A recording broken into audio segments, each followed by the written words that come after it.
PhilHealth has a 500 billion reserve, and the cost of to provide their services in 1 year is less than 100 billion. So their budget actually for expenditures in the 260 billion is in 100 and plus billion. So meron pa ring reserve. That's why I know na naaabala ang tao because bakit natin binawasan?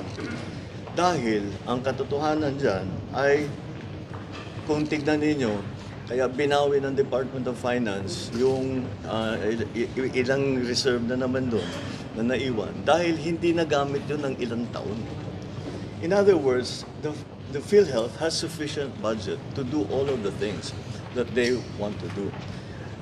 So let's go back the last 2 years. Kung titignan ninyo, ang services na binibigay, ang mga treatment na binabayaran ngayon ng PhilHealth ay nag-expand na ng gusto. We are taking care of many more conditions, many more diseases. We have more dialysis patients. We are attending to more people. That's from the budget of 2023 and 2024.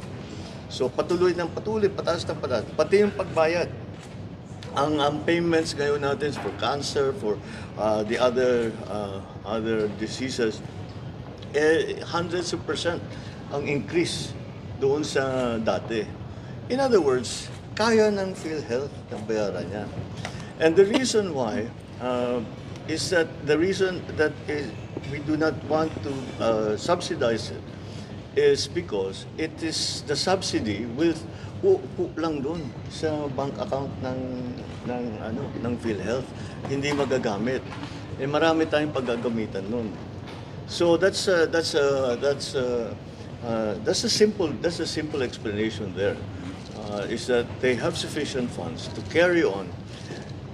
Because ang problema sa PhilHealth, ang problema ngayon sa PhilHealth, hindi tungkol sa pagbigay ng serbisyo.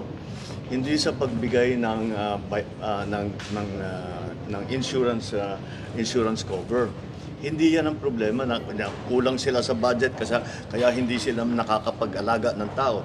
Kulang sila sa budget kaya maliit ang bayad. Hindi yan ang problema. Ang problema, kung titignan ninyo, you look at the reports that are happening, sa dami ng bagong services ng PhilHealth, sa dami ng mga bagong payment na binibigay ng PhilHealth, nababara ang sistema. You can see there are in the provinces, merong mga tao nag-aantay